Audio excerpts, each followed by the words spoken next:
Hello, good afternoon, everyone. My name is Tanya Sharma. Welcome to the Thought Tree. Today, we are going to start with 14 January, the Hindu analysis. First topic is Assam Meghalaya boundary dispute. This Assam Meghalaya boundary dispute is not new. It has its origin since Assam Reorganization Act 1972. Why is it in news? ये अभी news में क्यों है? Because Union Home Minister is expected, अभी expect किया जा रहा है that he would seal the final agreement to end this dispute in 6 areas. Assam Meghalaya की जो boundary है, it is approximately 885 kilometers long और इसमें कुछ 12 points हैं dispute के.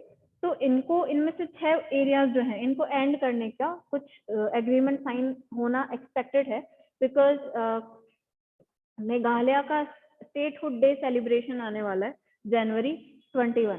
मेघालय का स्टेटहुड डे सेलिब्रेशन आने वाला है जनवरी 21. That's why it is in news. अब ये प्रॉब्लम अराइज क्यों हुई है? आसाम और मेघालय दोनों इंडिया के ही स्टेट्स हैं, बॉर्डरिंग स्टेट्स हैं. इनके बीच में ये प्रॉब्लम start क्यों हुई? See, the dispute is an old problem attributed to different readings of demarcation of boundaries from agreement signed at the time of creation of Meghalaya as a separate state from Assam. Assam में से आसाम का part था पहले मेघालय. 1972 में जब और भी reorganisation हो रहा था स्टेट्स का, उस टाइम पर आसाम रीऑर्गेनाइजेशन एक्ट 1972 के तहत मेघालय को आसाम में से कार्व आउट किया था as a separate state. Assam and Meghalaya जो है इनकी बाउंड्री कितनी है? 885 किलोमीटर लॉन्ग. ये शेयर करते हैं बाउंड्री, कॉमन बाउंड्री है और इसमें करीब 12 पॉइंट्स हैं जो डिस्प्यूटेड है. डिस्प्यूट का मेन रीजन ये है कि 1971 का जो एक्ट है आसाम रीऑर्गेनाइजेशन एक्ट, उसमें क्या था? पहले एक डिस्ट्रिक्ट था. जो मेजर डिस्प्यूट है वो इस डिस्ट्रिक्ट को लेकर है. इसका नाम है Langpi district. Name is Langpi. Major dispute इसके आसपास रिवॉल्व करता है. व्हाट हैपेंड इज लांगपी आज किस में आता है? मेघालय में आता है. लेकिन ये पहले कामरूप का पार्ट था. ठीक है, ये पहले मेघालय का पार्ट, आसाम का पार्ट था. अभी ये मेघालय के गारो हिल्स वाले एरिया में आता है. 3 हिल्स है नॉर्थ ईस्ट की फेमस, मेघालय में ही है, गारो, खासी, जयंतिया. तो ये भी आपके लिए इंपॉर्टेंट हो जाती है. अरेंज करने को अगर आए तो आपसे पूछ सकते हैं वेस्ट टू ईस्ट अरेंज करो या फिर ईस्ट टू वेस्ट अरेंज करो. तो वेस्ट टू ईस्ट क्या हो जाएगा? गारो, खासी, जयंतिया. ये मेन और भी हिल्स हैं लेकिन ये 3 मेजर हिल्स हैं. जैसे ये मेघालय है, गारो, खासी, जयंतिया. गारो, खासी, जयंतिया. ओके, तो गारो हिल्स का पार्ट है Langpi district which is disputed between Meghalaya and Assam.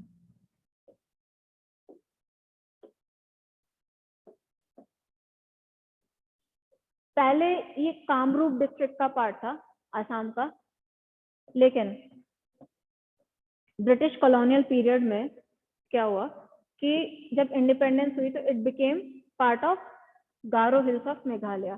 जब इंडिपेंडेंट हुआ इंडिया तो गारो हिल्स का पार्ट बन गया. That's why it is disputed. अब आसाम ये कहता है कि ये हमारा पार्ट है और मेघालय कहता है हमारा पार्ट है. तो ऐसे और भी डिस्प्यूट हैं, लेकिन this Langpi district is important.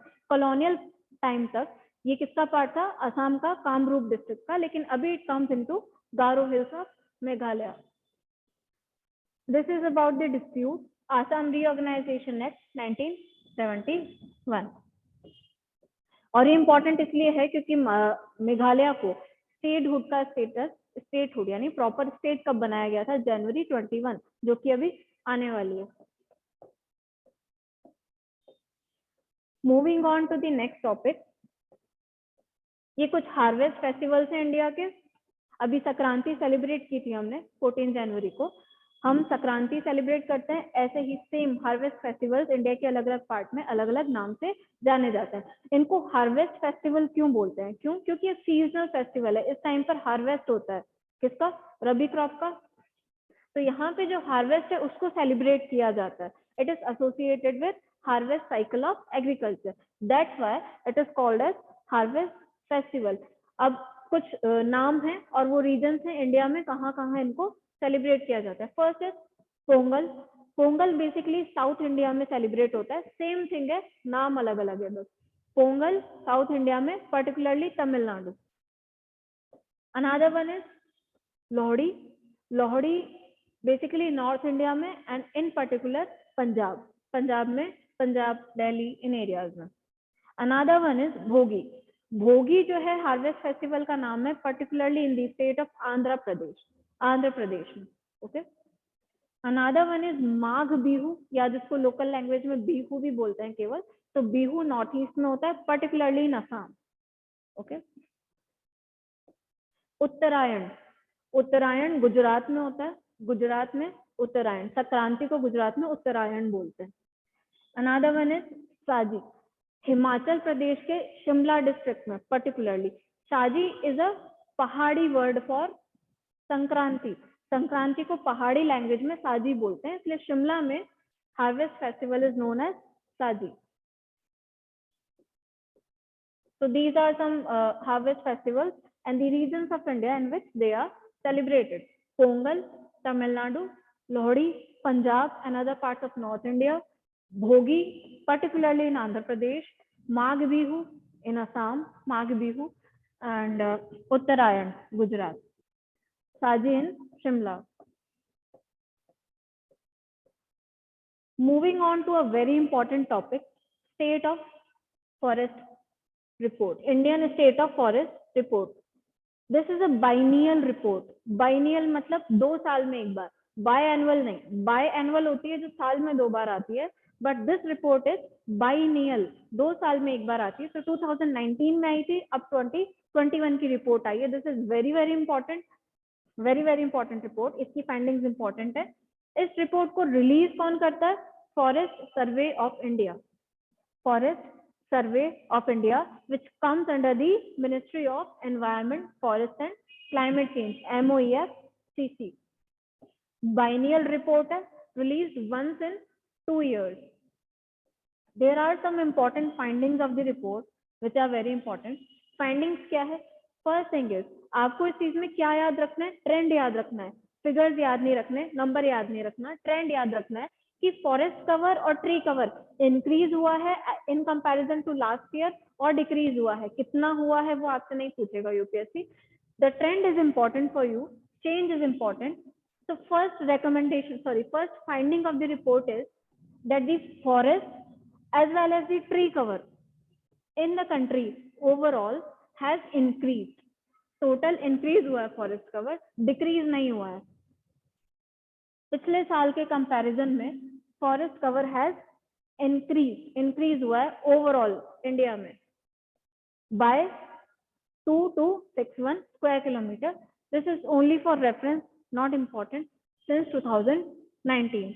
अब यहाँ पर नोट करने की बात क्या है? फॉरेस्ट कवर को, ट्री को फिर अलग अलग क्यों लिखा है?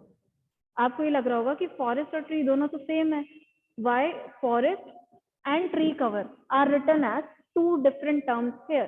ये इसलिए क्योंकि होता क्या है, फॉरेस्ट कवर को, किसी भी एरिया को फॉरेस्ट डिक्लेयर करने की पावर किसके पास होती है? गवर्नमेंट के पास होती है।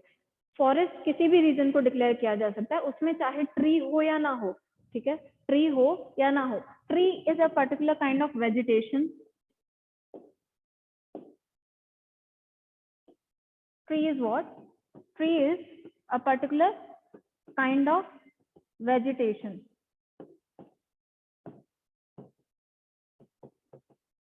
लेकिन फॉरेस्ट में सिर्फ ट्रीज हो ये जरूरी नहीं है, और भी चीजों का फॉरेस्ट हो सकता है।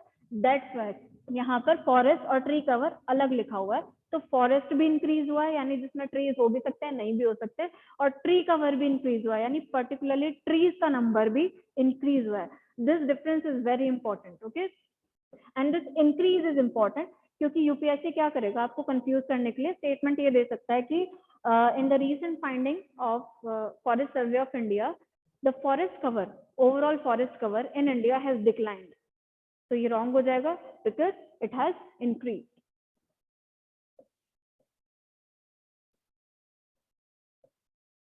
Now coming to some figures, comparison देखते हैं स्टेट्स की परफॉर्मेंसेस क्या रही हैं इन टर्म्स ऑफ इंक्रीज। सबसे ज्यादा इंक्रीज कौन से स्टेट में हुआ है? इंक्रीज हम देख रहे हैं, एब्सोल्यूट टर्म्स नहीं देख रहे। 2019 के कंपैरिजन में 2021 में कौन से स्टेट्स ऐसे हैं टॉप 3 जिनमें सबसे ज्यादा फॉरेस्ट कवर और ट्री कवर इंक्रीज हुआ है? First is Andhra Pradesh, second is Telangana, and third is Odisha. So in terms of maximum increase in the forest cover, Andhra Pradesh stands at number 1. Okay.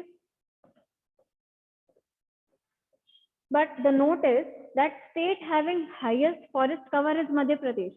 See, Andhra Pradesh is the state which has recorded maximum increase.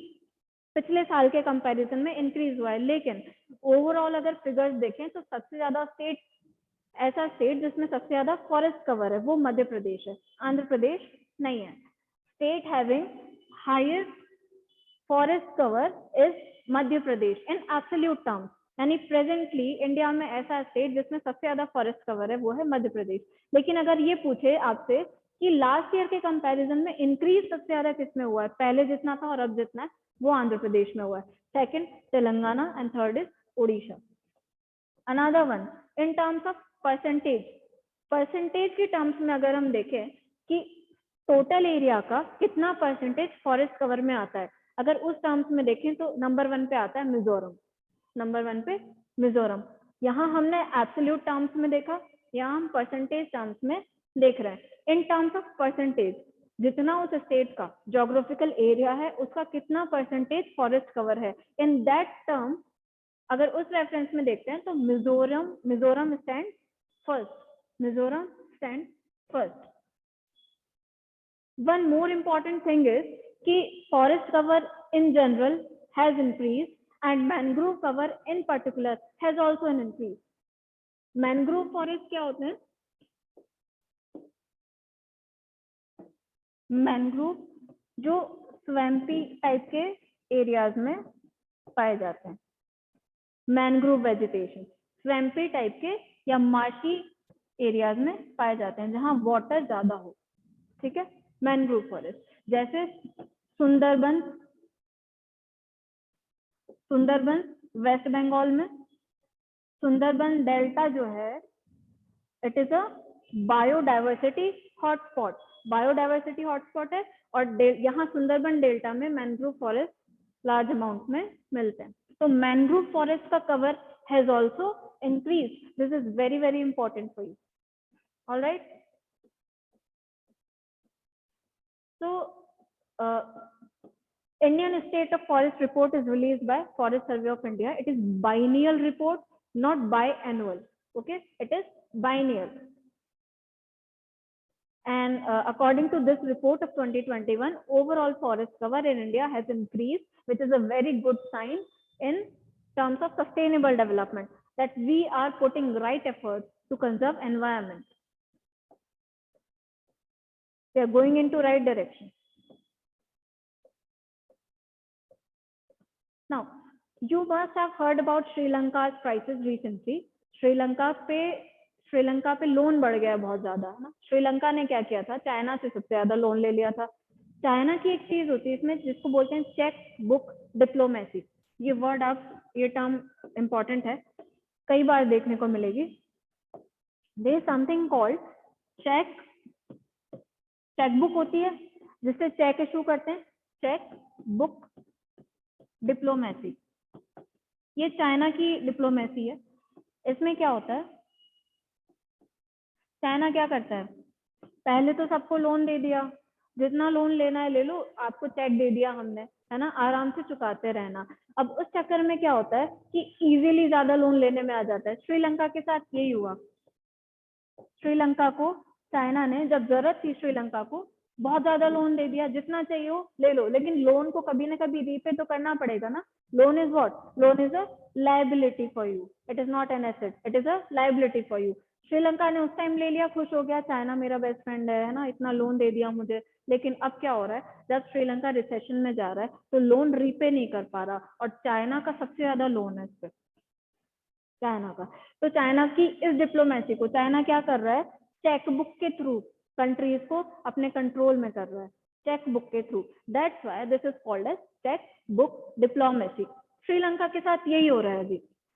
Sri Lanka के साथ क्या हो रहा है, loan बहुत बढ़ गया है, इकोनॉमिक ग्रोथ कम है, लोन रीपे नहीं कर पा रहे हैं। तो इंडिया ने हेल्प की, हमारा नेबरिंग कंट्री है, इंडिया ने हेल्प की। इंडिया ने इनको बोला कि हम आपको, इंडिया ने दे दिया है $900 मिलियन की एड दी है, यानी हेल्प की है $900 million. Now this figure is less important, what is important is इसमें हमने दो टाइप से पेमेंट करने की बात की है। ये जो एड दी है इसमें हम $400 मिलियन तो करेंसी स्वैप के थ्रू देंगे, and remaining $500 million through deferred payment channel. अब ये दोनों टर्म्स इंपॉर्टेंट हो जाती हैं कि what is currency swap and what is deferred payment. Currency swap देखते हैं। करेंसी स्वैप क्या होता है, करेंसी से पता लग रहा होगा, फॉरेन एक्सचेंज की बात हो रही है यहाँ पे। फॉरेन एक्सचेंज सबको पता है कि फॉरेन एक्सचेंज भी ओपन मार्केट में उसकी रेट डिसाइड होती है on the basis of demand and supply, market forces of demand and supply. अब यहाँ पर क्या होता है, फॉरेन एक्सचेंज बहुत वॉलेटाइल होती है रेट इसकी, जो भी चीज मार्केट से डिसाइड होती है वो वॉलेटाइल होती है, क्योंकि उसको कोई कंट्रोल नहीं कर रहा है ना, ये चेंज होती रहती है। आज जो इंटरेस्ट रेट है, सॉरी आज जो फॉरेन एक्सचेंज रेट है वो कल बढ़ भी सकती है और कम भी हो सकती है, यानी हमारी करेंसी उसके अगेंस्ट में स्ट्रांग भी हो सकती है और वीक भी हो सकती है। तो इस रिस्क को अवॉइड करने के लिए कई बार दो कंट्रीज क्या करती हैं, करेंसी स्वैप एग्रीमेंट साइन करती हैं। Currency swap agreement, it is a transaction in which two parties exchange an equivalent amount of money with each other but in different currencies। दोनों की करेंसीज अलग है।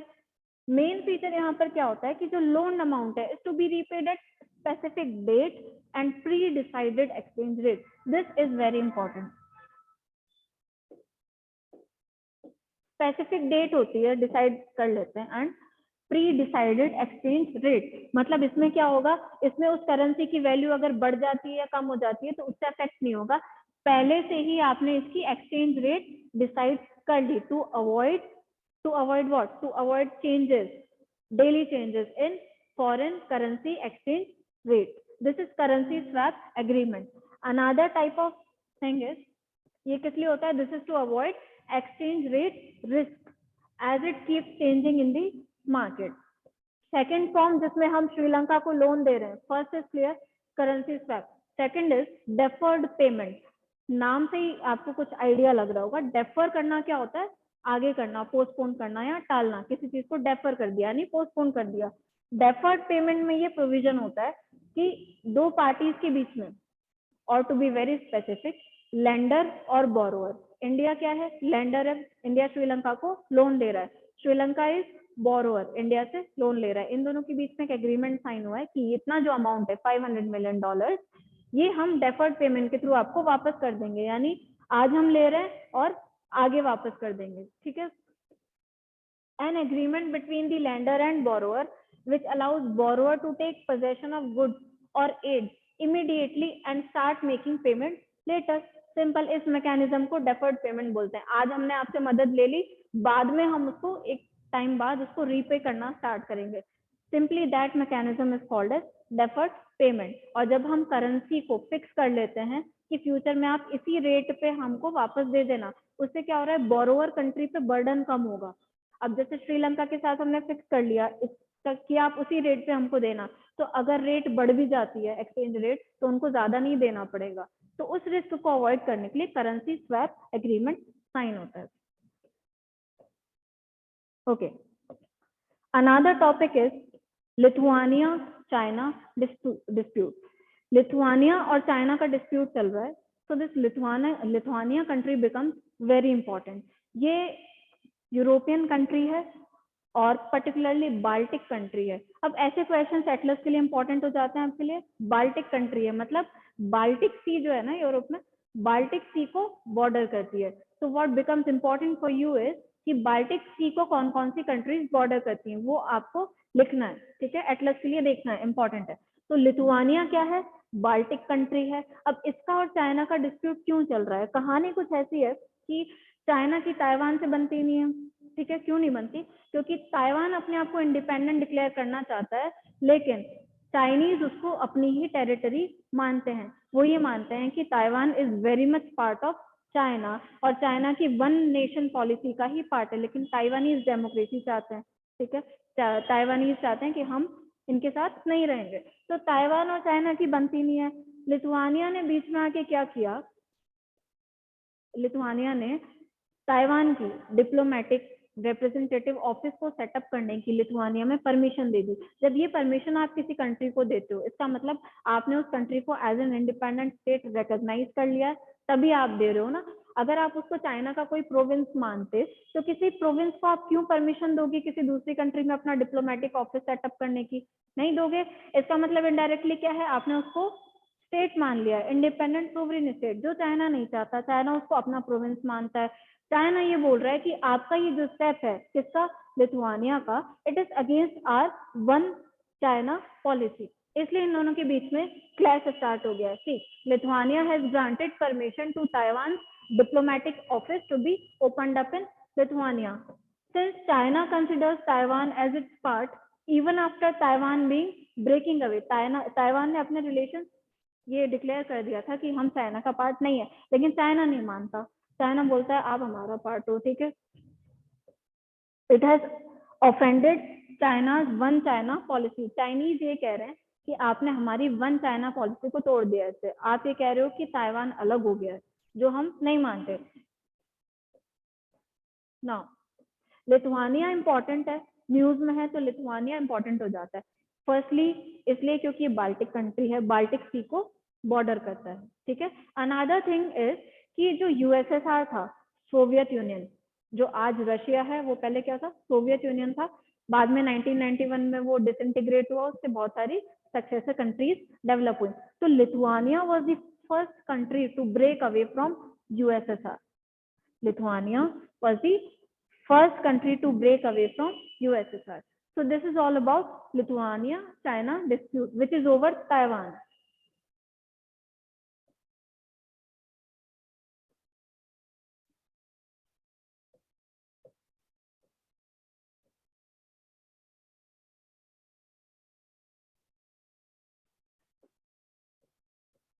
Now, साइंस टेक के point of view से एक concept important हो जाता है, मिलीमीटर वेव बैंड। ये साइंस टेक के लिए इंपॉर्टेंट है आपके लिए यूपीएससी में। क्यों? क्योंकि 5G रोल आउट करने की बात चल रही है, 5G है ना, 5G न्यूज में है। अब इसका 5G में यूज को लेके कुछ डिबेट चल रही है कि ऑप्शन वगैरह कैसे होगा, तो वो इम्पोर्टेंट नहीं है इतना। आपके लिए इम्पोर्टेंट ये है कि मिलीमीटर वेव बैंड, ये जो कंसेप्ट है जो 5G में यूज करने की बात चल रही है, ये होता क्या है।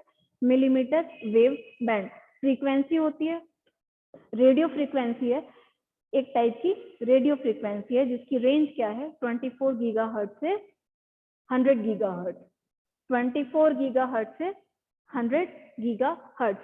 इस रेंज का जो बैंड होता है उसका नाम क्या है, millimetre wave band. This is very important. क्यों? क्योंकि इसमें कुछ क्वालिटीज हैं। फर्स्ट इज शॉर्ट वेवलेंथ, इसकी वेवलेंथ कम है तो ज्यादा ही है, ज्यादा स्पीड से प्रोसेस कर सकती है, डेटा को ज्यादा स्पीड से सेंड कर सकती है। ओके, वेवलेंथ शॉर्ट है तो स्पीड ज्यादा है इसकी, ग्रेटर स्पीड है। लोअर लेटेंसी, लेटेंसी क्या होती है टेली कम्युनिकेशन में, जब आप कुछ सर्च करते हो, है ना, नेटवर्क आपका स्लो जब हो जाता है तो लेटेंसी ज्यादा है, इसका मतलब नेटवर्क आपका स्लो है, जो भी नेटवर्क प्रोवाइडर है उसका नेटवर्क स्लो है, दैट इज लेटेंसी। अगर लेटेंसी कम है इसका मतलब नेटवर्क डिले कम हो रहा है, नेटवर्क प्रॉपर है। Got it? Lower latency is a quality. जब आप कुछ सर्च करते हो, नेटवर्क प्रॉब्लम होती है तो दिक्कत होती है, ऐसा लगता है एकदम से प्रिमिटिव सोसाइटी में चले गए, आदि मानव बन गए ना। तो उस चीज को, उस प्रॉब्लम को क्या बोलते हैं, लेटेंसी। तो ये जो मिलीमीटर वेव बैंड है ना, मिलीमीटर वेव बैंड का एक पिक्यूलियर फीचर क्या है कि it has lower latency. It means कि स्लो नेटवर्क की जो प्रॉब्लम है वो इसमें कम है। ओके, डिले इन नेटवर्क की जो प्रॉब्लम है वो कम है। ये न्यूज में क्यों है? क्योंकि 5G के लिए इसके ऑक्शन की कुछ डिबेट चल रही है। ऑक्शन का मैकेनिज्म कैसा होगा, that is not important for us, only the concept is important. Now coming to editorial, एक ही एडिटोरियल था जो इम्पोर्टेंट था हिंदू में 14 जनवरी का। उसमें ऑथर ने एक अलग कंसेप्ट लाया था। ऑथर बोलते हैं कि liberal economies create illiberal societies. ये लिबरल इकोनॉमी के नेगेटिव एस्पेक्ट्स को दिखा रहे हैं इस एडिटोरियल में।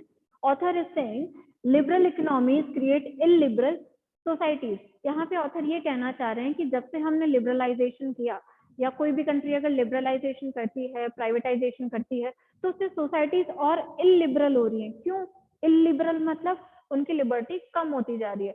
ऐसा वो इसलिए आर्ग्यू कर रहे हैं क्योंकि जब लिबरलाइजेशन होता है, प्राइवेट एंटिटीज आती हैं, तो you know it very well, private entities का मोटिव क्या होता है?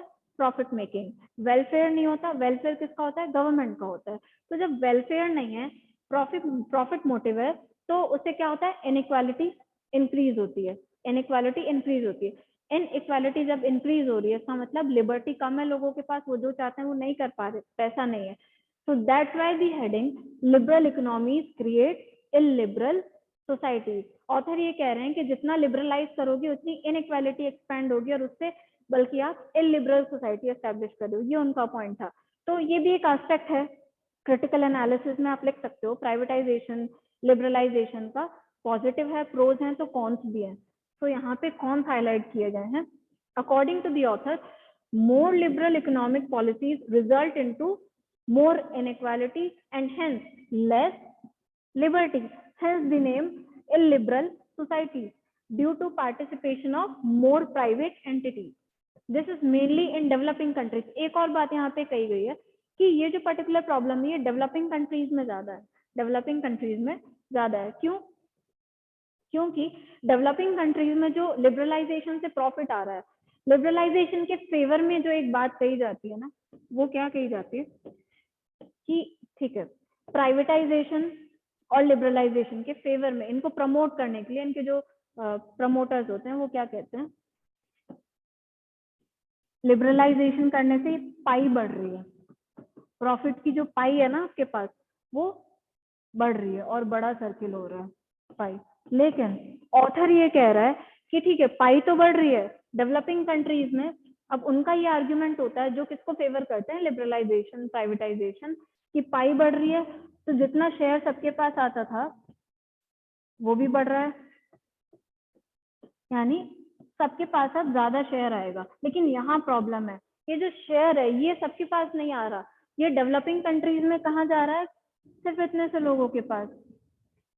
पूरा शेयर ओनली 1% पॉपुलेशन, और ये जो बाकी का शेयर है ये बाकी में डिस्ट्रीब्यूट हो रहा है। ठीक है, तो ये प्रॉब्लम है, कंसंट्रेशन ऑफ वेल्थ।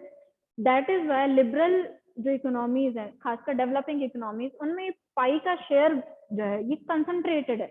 कुछ गिने चुने लोग हैं जिनको इसका प्रॉफिट मिल रहा है। इसलिए ये जैसा काम करना चाह रहे थे हम, कि जो एक्सपेक्ट कर रहे थे कि पाई बढ़ेगी तो लोगों का शेयर बढ़ेगा, सोसाइटी में सबको उसका शेयर मिलेगा, लेकिन वो नहीं मिल रहा। तो प्रॉब्लम कहाँ आ रही है? लास्ट माइल डिलीवरी पे आ रही है। प्रॉब्लम है लास्ट माइल डिलीवरी, जो टारगेटेड ग्रुप है उस तक प्रॉफिट पहुंच नहीं पा रहा। ओके, दैट्स वाई उन्होंने कहा कि इससे इनइक्वालिटी इंक्रीज हो रही है।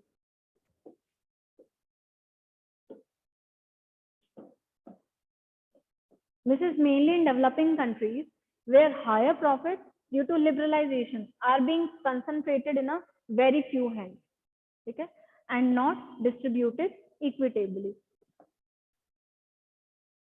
तो ये एडिटोरियल में ऑथर का आर्ग्यूमेंट था। So this is it for today's The Hindu Analysis. If you like it, please like, share and subscribe. Thank you.